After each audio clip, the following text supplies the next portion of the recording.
Hello all, Onigato here for Oni in the Forge. Finally, got a second video. This is the beginnings of the firepot. So I finally got the frame welded together. It's not the prettiest welds in the world, but it does work. So that's great. I have welded the pot itself to the frame. Or at least I hope I've welded the pot to the frame. And again, not very pretty welds. The disc brake itself is enormous. It's really, really thick, which is kind of why I chose it. And it's hard for my little welder to weld properly. I probably could have turned the temperature up a bit, but I'm using 0.035 inch flux core without any gas, so it doesn't. The system doesn't really recommend going much higher in temperature than I already did. Which, you know, I want to listen to the system manufacturer. The frame itself is not perfectly straight, unfortunately. I was a little bit off on my measurements as well. There is a lip. Let me show you right here, if you can see it. Bad lighting. There it is.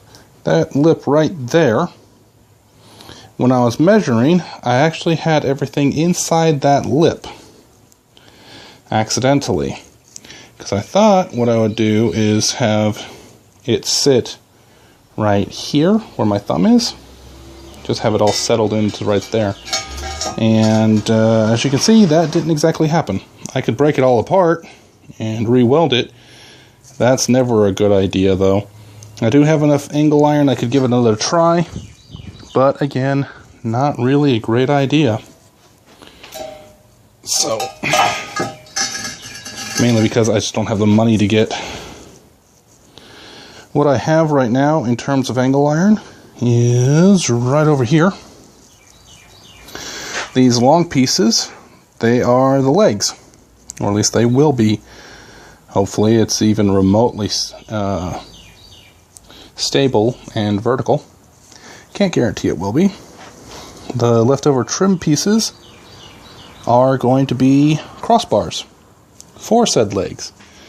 So, I mean, I measured it out at the store, basically, down to about a ½ an inch total slack space.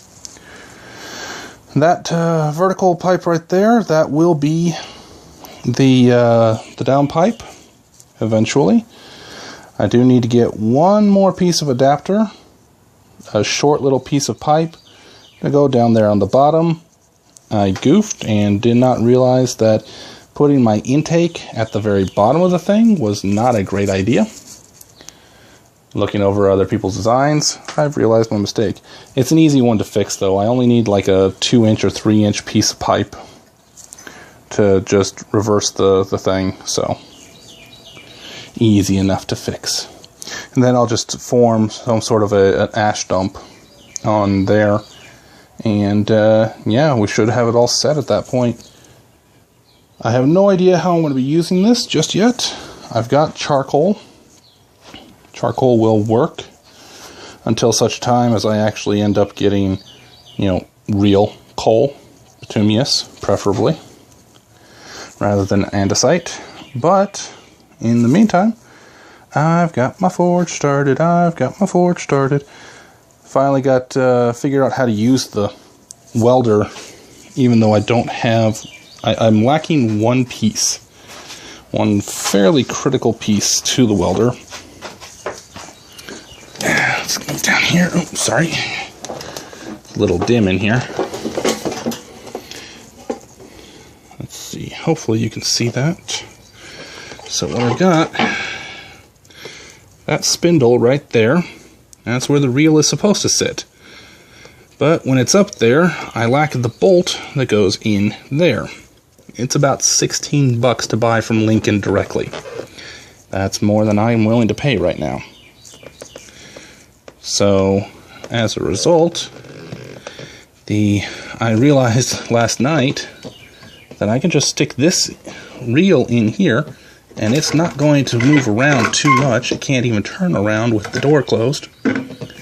So as it pulls, it's going to push itself back into the corner, and you know, it's going to prevent it from unspooling. It's not perfect. It's definitely not working as intended, but it's working. So if it doesn't work, if at first it doesn't work, bodge it. But thanks. Yeah, I'll have a good one, and I'll see you around the next time.